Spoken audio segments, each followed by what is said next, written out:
Welcome everyone. Today's talk is going to be about content versus structure. This is such an incredibly important subject matter. There's a lot of people who are practicing meditation or practicing insight meditation don't really understand the difference between content and structure. So we're going to look at that a little bit more today. I'm going to give you some examples that hopefully will make it easier to understand so that you can practice to distinguish the two from each other. We spend a lot of our time in content. When we go on retreats, Vipassana retreats, we want to spend a lot of time in structure. We're not really interested in the content so much on a retreat. We really want to see the structure underlying the content. It's the content that arises out of the structure. If you can understand the structure, you will get a grip on your content. So it's really important to be able to see that difference.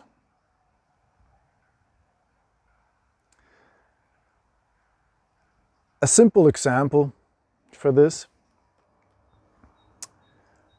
is the English language, for example. Any language for that matter. You have an alphabet, a structure, you have words. These words have been given certain meanings. We put them in dictionaries so we can see what they mean, so we can mutually agree upon their meaning. And then we have grammar. There are certain rules in grammar, certain tenses, punctuations, all these things help us structure anything we want to say with the language. So there's certain rules and tools that we have at our disposal in order to express ourselves with a language. The expression itself, if it's a story or if it's a list that we're making, or a menu or a manual or an essay, whatever it is, that is the content. The rules and the tools, the words, the alphabet, the grammar, all of that is the structure. So the structure is defined. Once it's defined, you don't go back to it and start changing it. That wouldn't make much sense. That would cause a lot of confusion amongst people. So we try to, once a structure is established, we leave it. Once we've learned the structure, we don't go back to it. And this is in part also the cause of the problem. Once we've accepted a structure, we've understood it, we don't look at it anymore. That sort of happens in the background.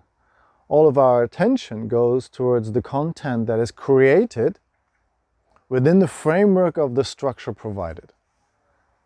It's within the content where all the emotions take place. It's within the content where our actions and our reactions take place. That's where our interest is. That's why we're there the whole time. That's where we think and feel and act and experience. It's the story of our life. The story of our life is the content. And then there's the psychological structure underlying the story of our lives, how we perceive certain things, feelings, emotions, thoughts, physical sensations, that are the structure. It's just like with the language.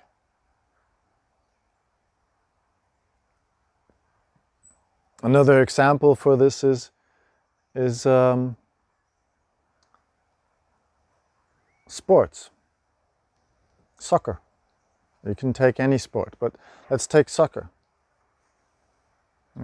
In order for us to watch a soccer game or play soccer, we need to understand the rules. We need to understand the structure that's underneath it all.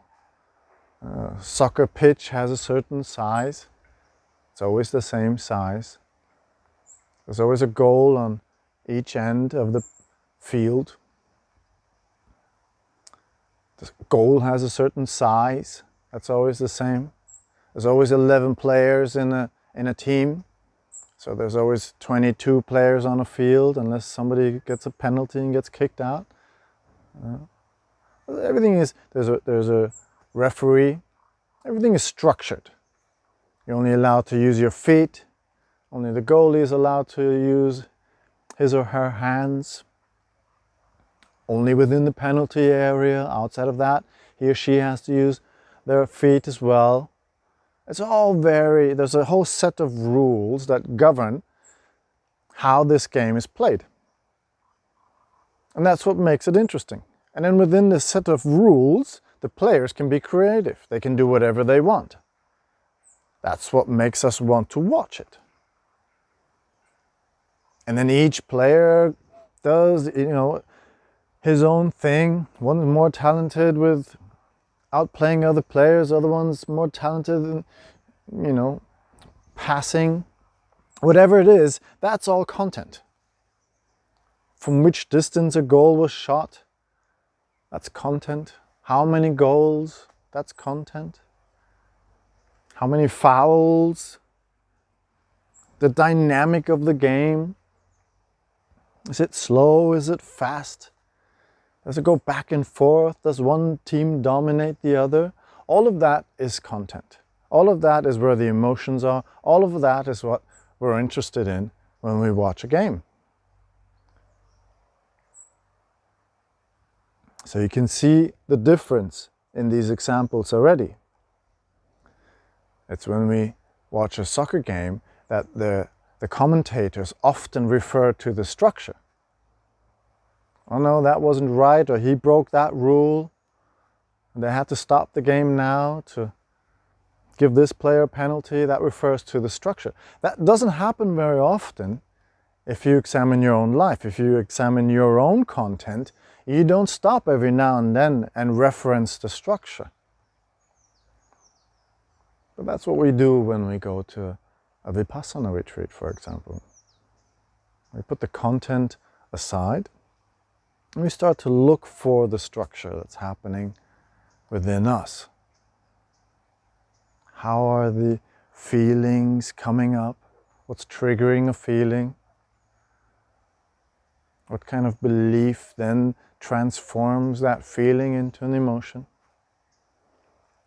How does that emotion then provoke more thoughts? More thoughts that keep confirming that belief, that idea, which gives birth to more emotions.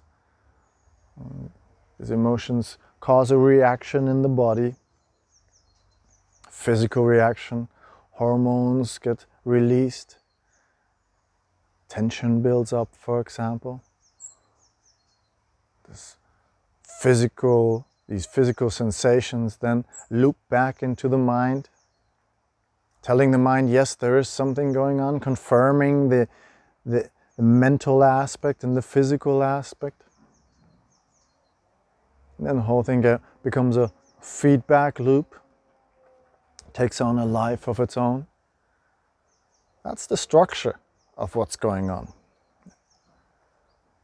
And the content would be, I walked into this place and I met this person that I haven't seen in a long time, and then they said something about someone who I really didn't like, and that caused all these difficulties within me, and then I tried to defend my point of view and they didn't understand. No, they thought that person was nice, but he clearly isn't, and I had to tell them the story why, and then they didn't believe me, and then I had to tell another story and I got more worked up about it, and then they got all awkward and quiet, and then the whole situation became weird. That's content. That's the same situation looked at from two different sides. If you look at your present moment experience on a content level, you rarely ever can gain control. You're really in the passenger seat. You're exposed to the ups and downs of the emotional states and mental states that arise within that experience. Because it's mentally and physically overwhelming. And you're within it. It's like you're bathing in it. But if you can manage to pull away from that situation and just have a look at it from a neutral point of view, just see what's happening within a structure, don't pay attention to what's happening in the content, and you don't get affected by the emotional states and mental states that are arising within that experience. And then things calm down, and then you can have a clearer understanding of what's happening below the surface. This can be extremely beneficial. You will understand, for example, that a lot of the ways that you react are patterns. They constantly repeat themselves. The way that the pattern comes into existence is structure. It's very simple most of the time, once you see it, and it's always the same for each pattern. Once you identify a certain pattern, it will come up in the same way over and over and over again. Very easy to spot once you've identified. The way that this pattern then manifests as content will be different every single time. Could be potentially different every single time. You see? Because content can take on an infinite amount of shapes and forms, infinite amount of variations of stories. It doesn't end. Where against structure is limited, and it's always the same. It's logical, because the structure is based on cause and effect. This is something we have to see when we practice Vipassana. It's so important to see that what is happening to you as a human being, this experience that you're having in the present moment, is always based on cause and effect. There's no coincidence. Just like there's no luck. There's no arbitrary thought just suddenly appearing or emotion just suddenly bubbling up. These things have reasons, very specific reasons. And you don't see that when you're in content.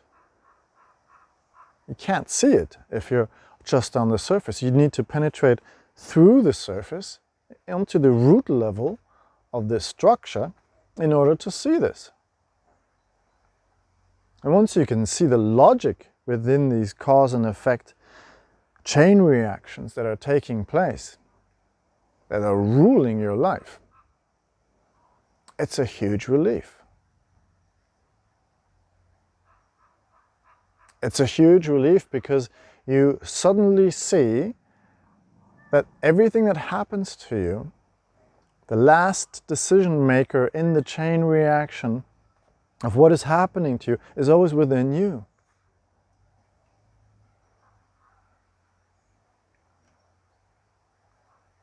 Have a look. How often do you blame outside sources for your misery, for your suffering? Every time you blame something on the outside, somebody said something, or somebody did something, or the weather is not right, or you lost something that you had, whatever it is. If you blame something on the outside for your suffering, it's a clear indication that you're caught up in content. That's not where you want to be if you want to gain control over your life. You want to be in structure. You want to understand the structure of what's going on. And that's happening within you. Once you understand the structure that is happening within you, you can start to take control within you. That's the good news. You can take control within you, and then it doesn't matter what happens to you on the outside level. It's irrelevant. Because you'll be in control of how you react. You will see the patterns. You will see the structure. You will see the logical process of it. The incredible precision. The reliability.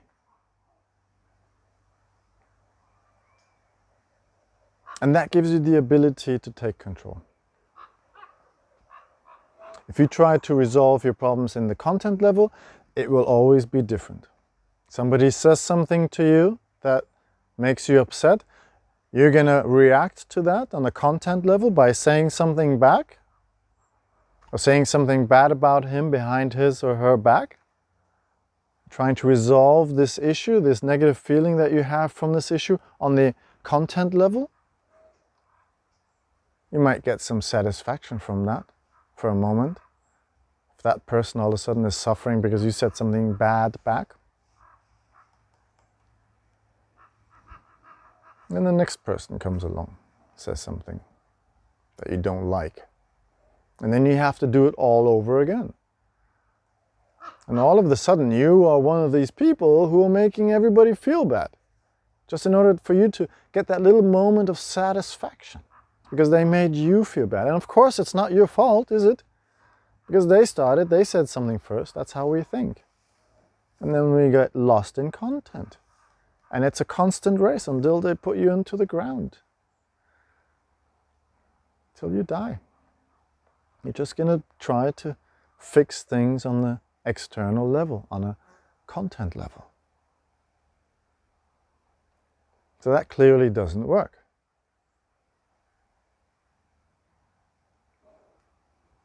This is the beauty about Vipassana retreats, that in a setting like that, in a Vipassana setting, we strip away all distractions.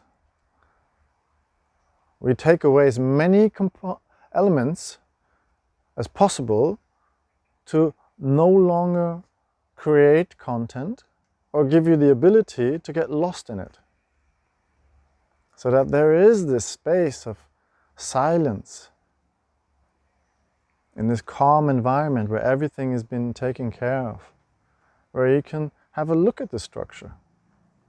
It's not easy in the beginning to distinguish the difference.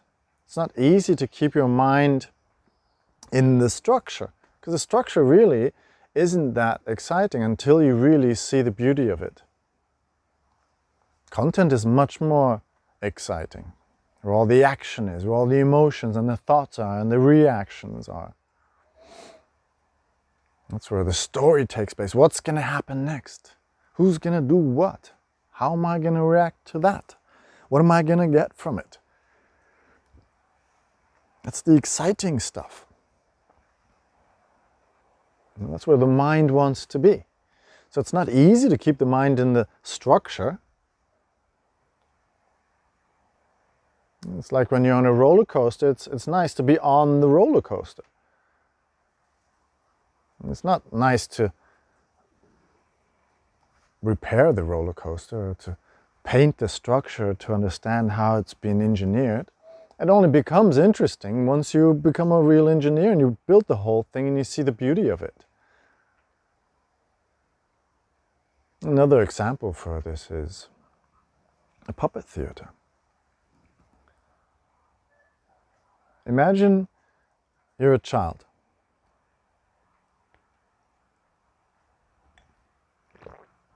And you go to a puppet theater. When you go into the puppet theater, you don't start to immediately question how the whole thing comes into existence. It doesn't even come to mind. You go in there, you're excited, you sit down, curtain opens, and the show starts. Characters appear, say things, do things. Backgrounds change. Maybe you know something about a character that the character doesn't know. And you get all excited about how he's going to find out and when and how he's going to find out. That's content. And then when that takes place, there's an emotional reward. That's content. We try to think ahead of time. It's content.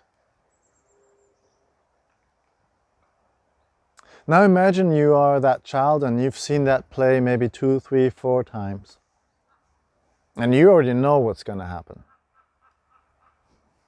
And you get kind of bored. And you start to think,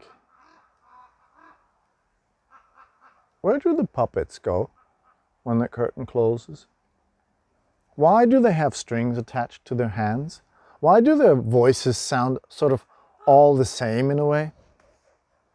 Why do the backgrounds shake and wobble every now and then? What's going on? Do they have a home? Do they sleep?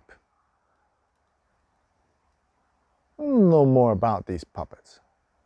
So you walk up to the stage and you look behind the curtain. Maybe you peek behind the curtain when everybody's gone. And what do you see? You might see a man who's putting away the puppets. He's hanging them on the wall, bit by bit, one by one. Puppets hang there, no more life to them. You can see that the back of the backdrop, which from the audience side looks like a forest, is just a wooden structure. You can see maybe a record player. You see all the props and the mechanics of a backstage of a puppet theater. And all of a sudden, of course, as this little child that you are, a world might collapse. You're like, oh my God. It's like when you realize that Santa Claus is not real or the Easter Bunny is not real. It can be a disappointment at first. And then you lose your interest in these puppet theaters, right? You grow out of it. Because you've seen behind stage, you've seen the structure behind it. You no longer buy into the illusion. That's the same thing. All the strings and the props and the man operating the strings, the puppeteer, that's all structure. And the story that's taking place between the curtains and the background in that narrow little space, that's the content. Often when we discover the content behind, often when we discover the structure behind the content, we get disappointed. Especially when the structure contradicts the content.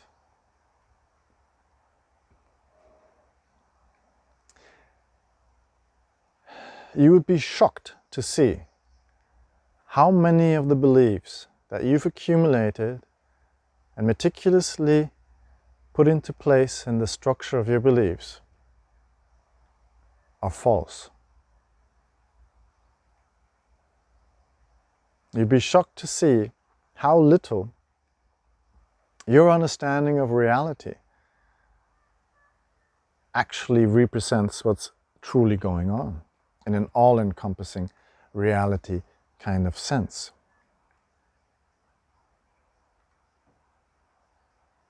It's because of these misconceptions that we have.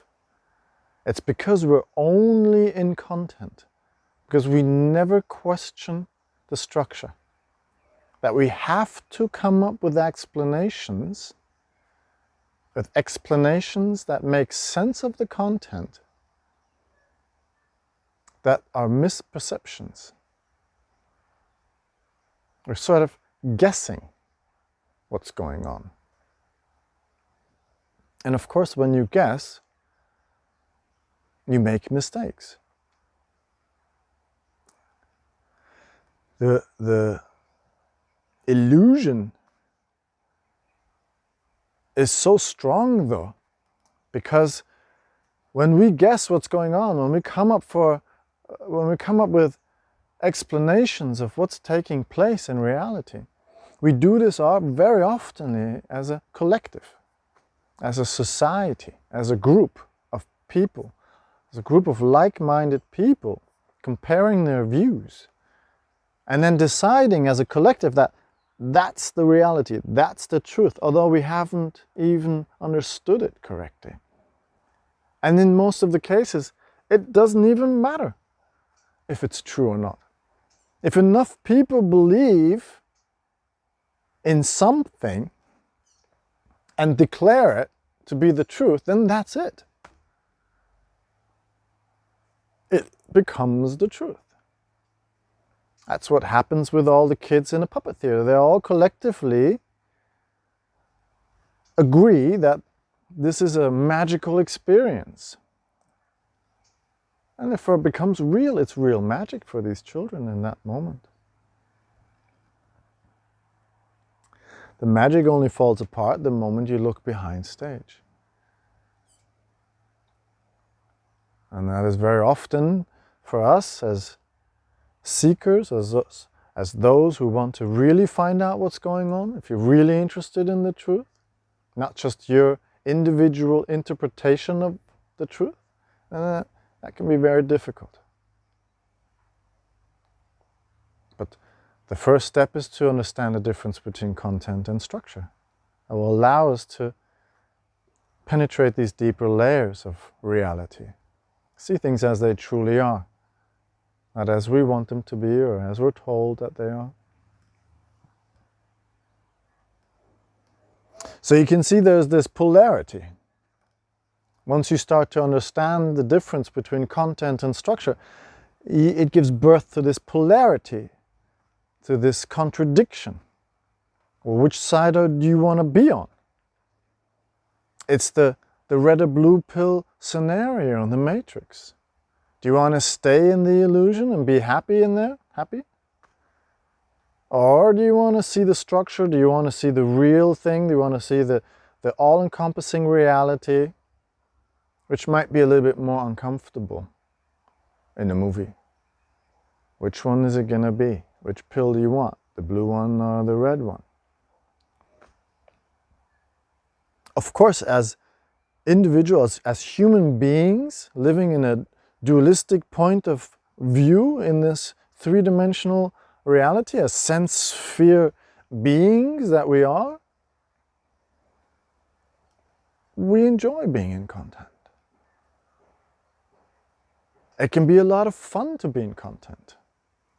If you go and watch a movie or a puppet theater, that can be very pleasant. Entertainment can be very pleasant.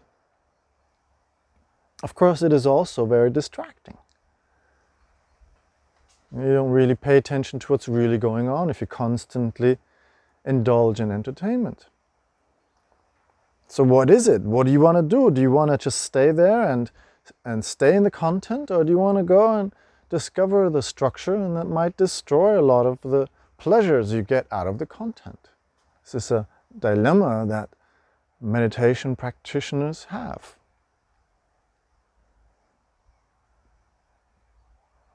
In a way, you have two options. Now let's go back to the example with the child in the puppet theater. The child has two options now. It's discovered the structure, which ruined its experience in the content. What is it going to do? Sits there in the audience, all grumpy. Can't really laugh about the content anymore. Can't be so excited about it anymore, because all you see is the structure. You see the guy standing back there pulling the string, putting on the record player, somebody's moving the background while the curtains are closed, quickly open up. You see all of that.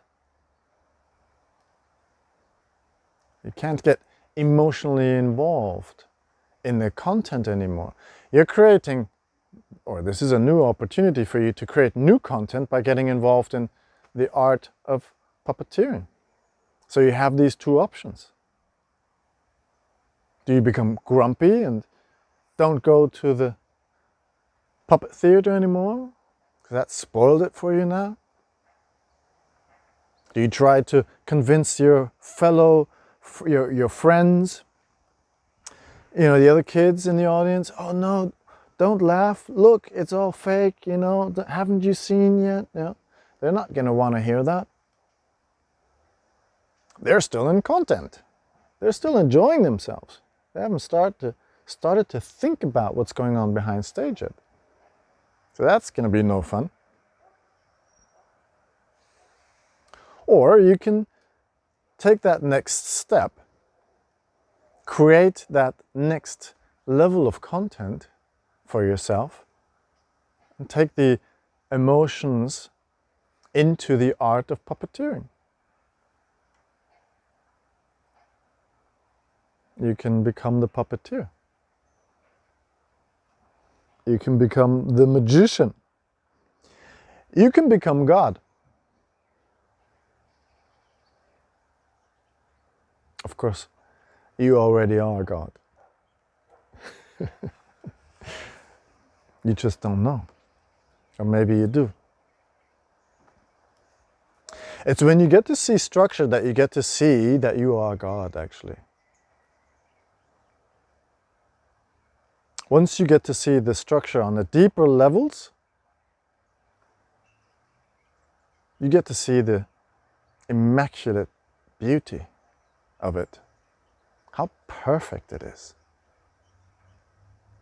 It's as if you are really into puppeteering all of a sudden now, and you're watching the best puppeteer in the world, who actually really gives life to these puppets. That is much more interesting than the show itself. That's the point where the structure becomes a lot more interesting to you than any content can possibly be. Because all of a sudden you're watching reality unfold as it is. And it's incredibly beautiful as it is.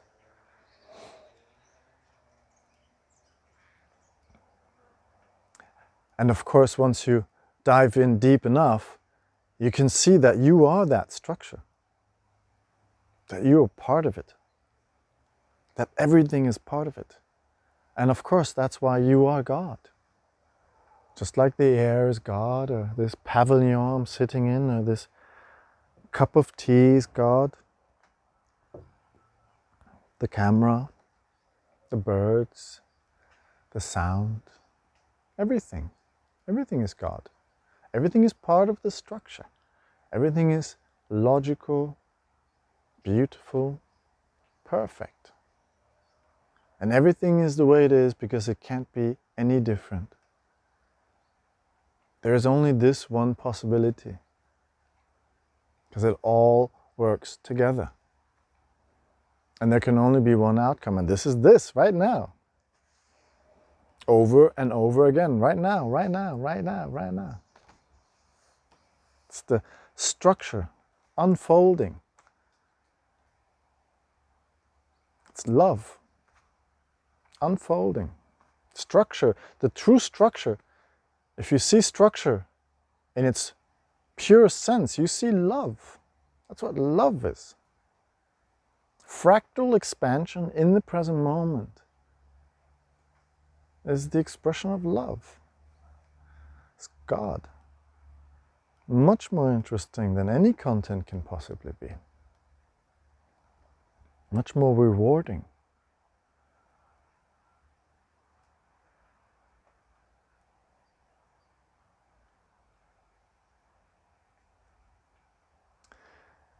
So you see the importance.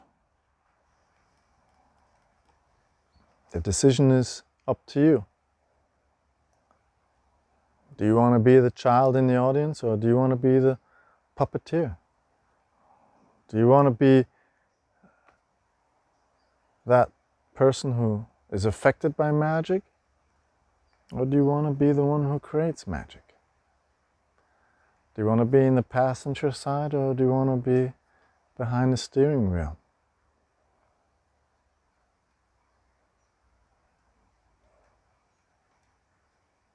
If you can learn to distinguish between content and structure, from moment to moment, continuously, then you will enter this world of control, of possibilities. You will see reality as it is. The veil of ignorance and delusion will drop.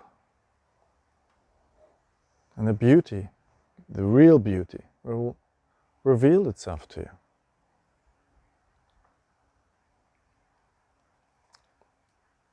I think that's enough for now. That should make things a little bit clearer, I hope. Thanks for listening.